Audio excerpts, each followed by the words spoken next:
Les randonneurs qui partaient randonner quelque part en France, vous allez adorer cette vidéo parce que dans cette vidéo, je vais vous présenter plutôt un outil gratuit incroyable avec des fonds de carte dans tous les sens pour avoir la plus grosse base de données sur les territoires français. Ce petit truc, vous le connaissez pour certains d'entre vous, mais pas tous. J'ai encore la surprise d'avoir en coaching, d'avoir dans mes groupes de randonneurs que j'emmène crapahuter dans les volcans d'Auvergne, par exemple. J'ai encore la surprise des gens qui me disent maintenant, qu'est-ce que c'est ce truc-là? Eh bien, ce truc-là, c'est le géoportail. Donc, l'Institut géographique national, qui fonctionne avec nos impôts, a constitué de magnifiques bases de données pour cartographier la France, donc pour les chemins de randonnée, les cartes topo, les cartes hygiène, elles sont dedans. Il y a également le cadastre, il y a également les cartes des parcs naturels. Ça va être super intéressant pour les randonneurs, pour savoir à quelle sauce on va être mangé en termes de réglementation de bivouac. Donc, comment est-ce que ça marche tout ça? Eh bien, aujourd'hui, je te propose qu'on parte de mon jardin et qu'on aille s'installer sur mon ordi et je vais te présenter un petit peu ce que je sais, et j'en sais pas grand-chose tellement c'est énorme, du géoportail. C'est parti. Bienvenue sur mon ordinateur et on va aller voir un petit peu ce qui se passe du côté du géoportail. On va aller voir les meilleurs fonds de cartes, les informations les plus utiles qu'on pourra aller trouver dans notre pratique de la rando, du trek et du bivouac. On va également pouvoir trouver les zones où il faudra faire attention à la chasse. On va trouver plein d'informations pour les randonneurs, pour les trekkers. Et pour commencer, on va avoir, vous reconnaissez très certainement, l'IGN, évidemment, dans le géoportail. Le fonds de carte, l'un des fonds de carte les plus intéressants, c'est le fonds de carte d'IGN, donc l'Institut géographique national. Et de mémoire, on est sur un fonds de carte au 1/25 millième. Donc si je zoome plus, voilà, on ne pourra pas avoir accès aux meilleures résolutions, aux échelles plus précises, mais on a toute la France au 1/25 millième gratuitement. C'est très bien.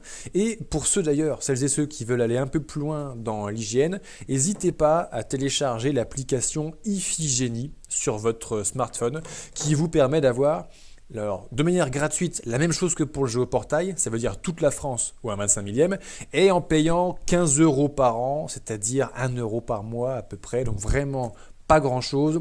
Vous avez accès à toutes les échelles des cartes hygiène dans votre téléphone, que vous pouvez précharger avant de partir sur les sentiers.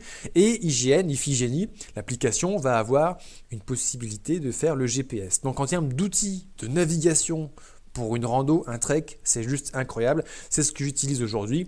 Tant qu'on ne se frotte pas trop à du climat sévère, tant que les températures ne sont pas trop basses. Donc pour la randonnée estivale, la randonnée 3 saisons, dans la majorité des cas, ça passe. Il faut vraiment que tu fasses de la haute montagne, de l'alpinisme pour avoir besoin d'un GPS de randonnée, Garmin et autres que tu peux avoir à côté. À titre perso, moi je fais ma navigation 3 saisons avec mon smartphone et ça me suffit largement. En plus de cela, je randonne essentiellement sur les terrains que je connais par cœur, donc je suis complètement en sécurité avec ça. Donc on va avoir le géoportail, IGN et évidemment tous ces petits traits violets qu'on a ici, ce sont tous les magnifiques chemins de randonnée qu'a fait la Fédération française de randonnée pédestre, et on a 200 000 km, les amis, on a 200 000 km de GR, de PR dans notre pays, c'est juste magnifique. Donc il y a de quoi faire. Et là en l'occurrence, sur l'écran, on est au beau milieu de l'Auvergne, à 2 pas de Clermont-Ferrand qui est juste ici, et je suis en train de naviguer au-dessus de la chaîne des Puys, un endroit où j'aime particulièrement vous amener toute la saison, de mai à septembre. On se régale à slalomer, tac, entre les volcans d'Auvergne, à monter sur leur sommet, etc. Le fond de carte, il est topographique, donc les petites lignes qui sont là sont les lignes de niveau, ce qui est super important. On a une autre base de données également que beaucoup d'entre vous utilisez, ça va être OpenStreetMap. Alors OpenStreetMap, c'est très bien, mais c'est pas topographique. Et quand on commence à faire de la rando dans du dénivelé, à titre perso, j'adore ça. Tous les plus grands GR, ils sont dans des endroits où il y a du dénivelé. C'est un peu limité. Donc, je connais plein de randonneurs, beaucoup de trailers aussi qui utilisent OpenStreetMap. Donc, il y a un fond de carte gratuit, etc. C'est très bien. Mais pour la rando, sincèrement, à partir d'un certain moment, il vaut mieux avoir une carte topographique et IGN va être largement supérieur à OpenStreetMap. Alors ensuite, sur les géoportails, on va trouver d'autres choses très intéressantes également. On va trouver les forêts. Alors où est-ce qu'on va être? On est ici, on est là, voilà. Bienvenue. Donc j'ai ouvert un autre onglet du géoportail, mais j'ai mis un autre fond de carte. On y reviendra dans un instant sur toutes les dizaines de fonds de cartes que vous pouvez avoir gratuitement sur le géoportail.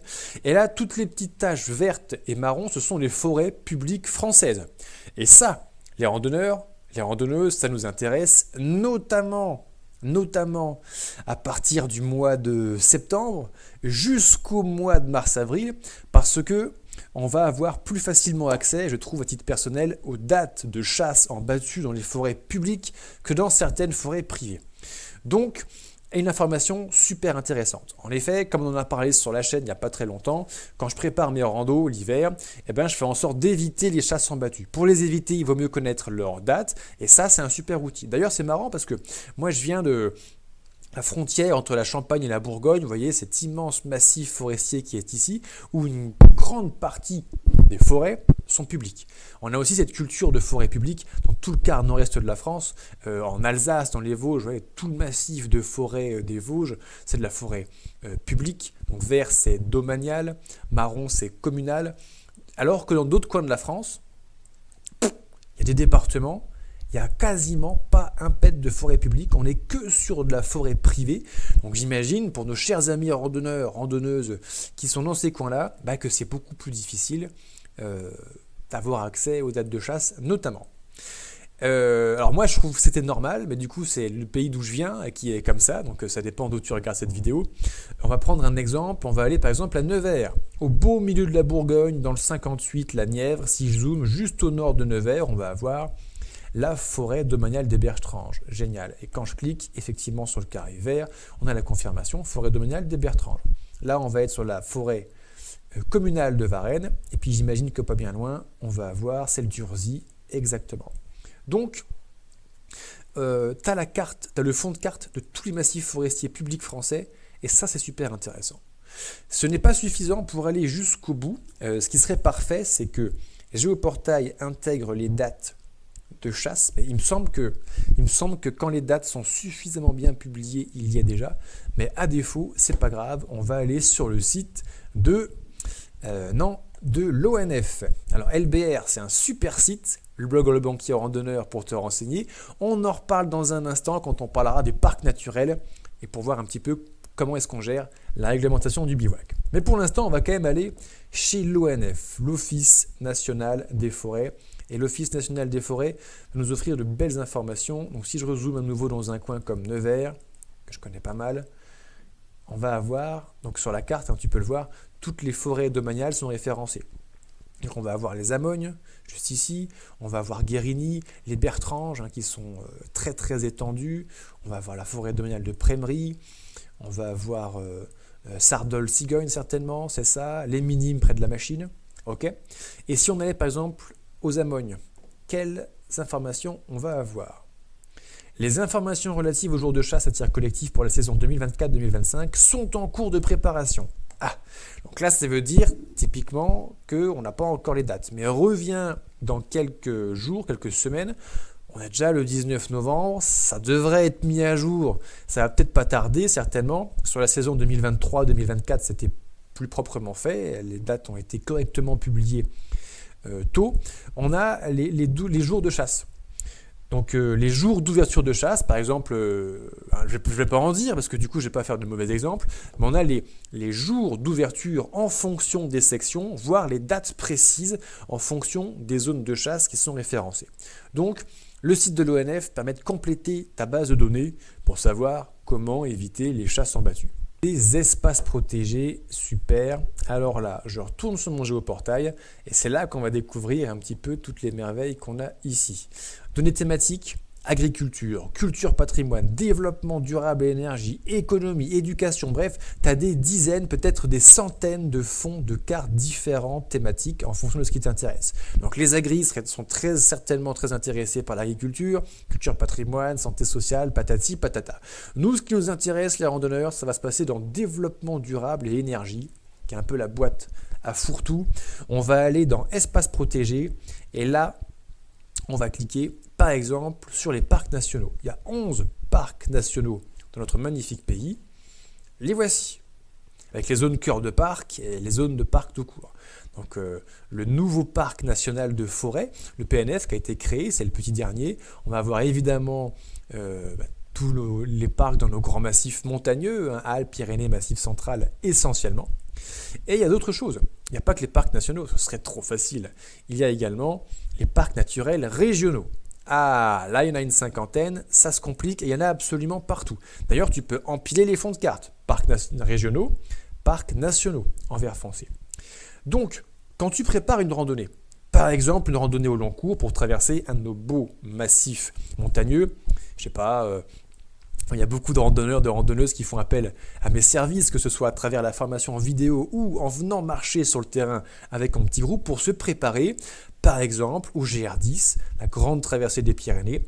Tu peux voir qu'en gros, la moitié du parcours du GR10 va se situer à l'intérieur de parcs naturels régionaux ou nationaux. La traversée des Alpes sur le GR5, on va se retrouver pareil, peut-être un quart ou 40% du temps dans des parcs régionaux. Le GR20 Corse, tu peux voir qu'il est intégralement à 100% dans le PNRC, le parc naturel régional Corse. Donc, en général, les randonneurs qui aimaient faire les grandes randos, vous passez forcément à un moment ou à un autre parc des parcs naturels. Et là, vous savez où est-ce que vous y allez. Évidemment, sur le GR5 total, la moitié du Jura, la moitié des Vosges, des Alpes, de l'Alsace, ça va être également du parc naturel. Donc quand vous partez faire une rando, vous savez dans quel parc vous êtes. Là, on va zoomer sur Clermont-Ferrand. Nous sommes dans le parc naturel régional des volcans d'Auvergne qui va englober toute la chaîne des Puys, mais aussi le massif du Sancy et du Cantal. C'est énorme, ça doit faire, je sais pas, 100 ou 150 bandes de long. Donc, quand on emmène des groupes dans les volcans d'Auvergne, on sait qu'on va être dans le parc naturel. Il y a juste une commune qui fait de la résistance, c'est Nebouza, une tribu d'irréductibles gaulois qui résiste toujours et encore au parc naturel. Alors, ça c'est de l'info super intéressante. Maintenant, ce qui serait mieux, c'est quand même de savoir quelles sont les réglementations du bivouac. Parce qu'en tout des parcs naturels régionaux et des parcs naturels nationaux, il y en a 69 qui ont chacun une réglementation spécifique. Pour savoir, là, on va aller chez LBR sur le site Le Banquier Randonneur. On va aller dans l'onglet blog. Ça fait un certain temps que je l'ai publié, donc on va aller chercher bivouac. L'article bivouac et camping sauvage, l'un des plus gros articles du blog Le Banquier Randonneur. Et à l'intérieur, je t'ai mâché le travail. Dans cet article, je t'ai mâché le travail dans le sens où j'ai contacté les 69 parcs naturels régionaux et nationaux. Je t'ai mis les liens de leur site et les liens de leur réglementation spécifique du bivouac. Et de plus, pour que tu aies cette donnée dans la poche, tu tapes juste ton prénom, ton email, recevoir mon guide et je t'envoie en PDF gratuitement les 69 réglementations de tous les parcs naturels nationaux et régionaux de France. Alors de manière générale, les réglementations du bivouac, ou plutôt les tolérances du bivouac, c'est à peu près toujours la même chose, mais il y a des exceptions. Il y a des parcs naturels où c'est strictement interdit, les horaires peuvent changer, les distances par rapport aux frontières des parcs, les habitations, des zones de refuge peuvent changer, et de la réglementation spécifique, tu vas pouvoir retrouver les aires de bivouac obligatoires, comme par exemple dans la réserve du Néouviel, etc., etc. Parce qu'il n'y a pas que des parcs, comme on vient de le dire, il y a aussi d'autres systèmes pour protéger la nature en France. On va voir les réserves biologiques. Ah, il y a encore des petits points rouges. Bien souvent, les réserves biologiques sont à l'intérieur des parcs naturels, mais pas que. On va voir les réserves de biosphère, réserve nationale de chasse et de faune sauvage, réserve naturelle nationale, les sites Natura 2000, les INIEF de type 1, de type 2, la réserve naturelle de Corse. On va voir les zones humides d'importance, les réserves naturelles régionales, les conservatoires d'espèces naturelles. Tu vois ce que je veux dire? Si on additionne tout ça, alors on va voir si ça explose ou pas. Regarde-moi ça. Natura 2000. Voilà, on est en train de faire laguer le site, on est en train de le faire exploser parce que la France... Non, il faut en enlever parce qu'il n'y en a plus assez. Oh putain, tout est en train d'exploser. Voilà, la France est criblée. À chaque fois que tu as une zone de couleur, c'est qu'il y a un truc. Donc, il y a parfois plusieurs classification de protection environnementale, donc un parc naturel, plus une réserve biologique, plus une ZNIEF, plus une zone Natura 2000, etc., etc. La France est un millefeuille, et c'est chiant, mais le millefeuille administratif pour protéger l'environnement, je trouve quand même qu'il est sympa. Hein, on est 8 milliards sur Terre, on est 70 millions en France, c'est quand même sympa de protéger un peu l'environnement, histoire de ne pas tout détruire. Donc je t'invite à faire attention là où tu mets les pieds. Et en gros, à chaque fois que tu pars, tous les massifs montagneux, ils sont recouverts à 100%. Donc il y a des zones de protection partout, avec des réglementations spécifiques partout. À nouveau, pour pas te paumer là-dedans, tu télécharges ton guide du bivouac, tu vas déjà avoir 90% de toutes les infos dont tu as besoin pour traverser la France dans tous les sens en marchant. Il y a un autre onglet qui peut être intéressant, alors que je ne maîtrise pas à 100%, mais je vais quand même aborder le sujet. Et si d'ailleurs cette vidéo te plaît, n'hésite pas à mettre un commentaire, à me dire ce que tu as trouvé de bien ou de moins bien dans cette vidéo. Mets-moi un like, abonne-toi sur cette chaîne YouTube. Toutes les semaines, c'est une nouvelle vidéo, une grande vidéo sur la randonnée, le trek, le bivouac. Tous les jours, c'est une vidéo sur tous vos réseaux sociaux préférés, les amis. YouTube, Facebook, Instagram, TikTok, SoundCloud, etc., etc. Un nouvel article sur le blog Le Banquier Randonneur. Donc, c'est beaucoup de contenu que je vous offre. Profitez-en. Et il y a autre chose dans la zone risque qui pourrait être très intéressant, notamment pour ceux d'entre vous qui aimaient la randonnée hivernale et dans la neige. On va avoir, je ne sais pas ce que ça vaut, mais dites-moi ça en commentaire, les zones de risque avalanche. Alors en fonction, si j'ai bien compris, de la base de données des avalanches qui ont été référencées, on va désigner les zones de risque, les tendances de chute. En général, les avalanches, ça tombe souvent du haut vers le bas. Plusieurs bases de données là-dessus. Et on va avoir également les tracés de randonnée hivernale. J'imagine que c'est ce qu'on peut faire, par exemple, en ski de rando, etc. Et là évidemment, c'est sensiblement, non, c'est exclusivement le massif alpin qui a été référencé. Donc s'il y a des alpins, s'il y a des amoureux des Alpes qui ont déjà utilisé cette base de données ou qui en utilisent d'autres, n'hésitez pas à mettre ça en commentaire. On est une communauté, on est là pour se filer un coup de main. Maintenant, nous sommes 110 000 abonnés, tous réseaux sociaux confondus, dans la galaxie LBR. Bienvenue à tous, bienvenue aux derniers arrivés. Merci à tous, merci à ceux qui me suivent depuis 2017 maintenant. C'est une histoire qui commence à dater un petit peu. Donc si vous avez du retour d'expérience à faire sur les côtés avalanche, le côté trace de randonnée hivernale, n'hésitez pas à partager ça avec nous en commentaire. Et puis pour s'amuser un petit peu plus, moi j'ai toujours adoré les cartes, hein, j'ai mon petit côté cartographe, c'est-à-dire que le jour où j'ai découvert les cartes, j'ai arrêté de lire des livres pour lire des cartes. J'ai adoré lire des cartes et typiquement, moi j'ai découvert les cartes avec les guides Michelin. Alors là, je vous parle d'un temps que les moins de 20 ans ne peuvent pas connaître, comme dirait un grand chanteur français. Je vous parle d'un temps où quand papa et maman emmenaient les enfants en camping sur la Côte d'Azur pour partir en vacances, il y avait papa qui conduisait, il y avait maman à côté avec un truc qui s'appelait le guide Michelin. Alors le guide Michelin, les enfants, c'est à l'époque où les téléphones n'existaient pas encore, les smartphones n'existaient pas encore, les téléphones portables n'existaient pas encore, donc il n'y avait pas de GPS. Donc pour avoir la carte, pour partir en vacances, pour traverser la France sur l'autoroute, eh ben on prenait le guide Michelin, qui est en gros le géoportail, mais au format papier. C'était le bordel, voilà, non mais voilà, il faut le dire, mais c'était quand même déjà très bien pour l'époque. Et le jour où j'ai découvert le guide Michelin de Papa Blondeau, waouh, ça a changé ma vie. Pendant toutes les vacances, 2 semaines de camping qu'on a été faire au bord de la mer, entre 2 sessions plage, dans ma tente, moi je lisais le guide Michelin. J'ai trouvé ça fantastique. Mais c'est un peu hors sujet, on s'égare. Pour ceux d'entre vous qui ont leur petit côté geek cartographe, vous allez adorer rien que les fonds de cartes. Hein. On va retourner sur tous les fonds de cartes. Allez, on va se mettre Clermont-Ferrand pour illustrer ce que je vais te raconter. On a quand même les photographies aériennes. Bon, en gros, c'est du Google Maps, mais c'est une autre base de données. Hein, ce n'est pas la propriété privée de Google Maps, ce qu'utilise le géoportail. On va avoir le plan IGN. Bon, voilà, c'est le guide Michelin de l'époque, quoi. Hein. On va avoir les limites administratives pour savoir sur quelle commune tu es, typiquement. Ça peut servir. On va avoir le cadastre. Si tu cherches...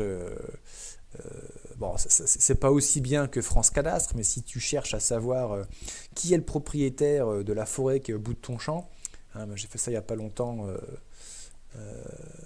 pour une affaire personnelle, tu peux trouver... pourquoi il ne me le montre pas, le cadastre là?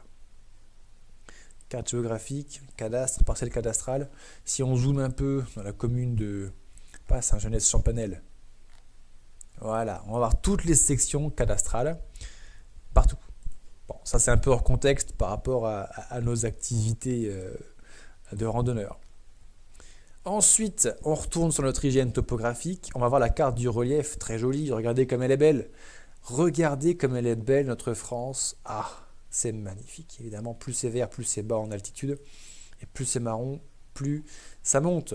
Et là, typiquement, on voit tous nos petits puits, tous nos volcans d'Auvergne. C'est ce qu'on appelle la chaîne des puits. La plaine de la Limagne très fertile. Et puis, on peut imaginer que Clermont-Ferrand est dans ce trou. On a l'oppidum de Gergovie d'un côté, le vieil oppidum de l'autre. L'agglo de Clermont-Ferrand est là, juste au bord du plateau. Et on grimpe slalomé dans les volcans, ici. La carte de 1950. Excellent. Tu vois un peu les premiers guides Michelin, le bordel, quand tu partais en vacances, sur quoi fallait s'appuyer. C'était incroyable. Les cartes géologiques, pour les amoureux de la géologie, là on se rend compte que y a des coins quand même, c'est le bordel. Hein. Le Morvan, le Massif central, les replis Bretagne, les Alpes, c'est un vrai puzzle. On a les photographies aériennes. Ah ouais, ça c'est super. Attends, on va se remettre vers Clermont. Ça c'est super pour voir à quel point le paysage a changé en 50 ans. Typiquement, hein, dans les zones rurales, on a parfois une grosse modification du couvert forestier. Là pour le coup, la forêt a repoussé, je pense, mais bien souvent c'est l'inverse. Les cartes de Cassini, c'est incroyable. Cassini, c'est un type au XVIIe siècle ou début XVIIIe qui a fait toute la carte de France comme ça à la main, quoi. C'est incroyable. Le plus gros projet cartographique du royaume de France à l'époque. Cartes d'état-major fin 19e qui sont beaucoup plus propres par rapport à Cassini, etc., etc. On va retrouver notre OpenStreetMap et toutes ces choses. Donc pour ceux qui aiment bien geeker un petit peu sur les cartes, là vous avez de quoi passer quelques nuits blanches, les amis. Et puis enfin, même si dans cette vidéo on parle du géoportail, je vais vous montrer autre chose. C'est pas sur LBR, c'est pas sur l'ONF, c'est pas sur Tantrek. Où est-ce que je vous ai mis ça? Je ne sais pas, on va aller le chercher. Un outil que je vous ai déjà présenté sur une vidéo dédiée sur la chaîne YouTube, Hikingway Market Trails. Alors, en gros, c'est un fond de carte OpenStreetMap, c'est un truc d'allemand, mais ils ont référencé des centaines de milliers de kilomètres de GR, sentiers balisés. Les rouges étant les grands et les bleus les petits, et puis quand on zoome très fort, on va avoir des jaunes pour les PR, etc. etc.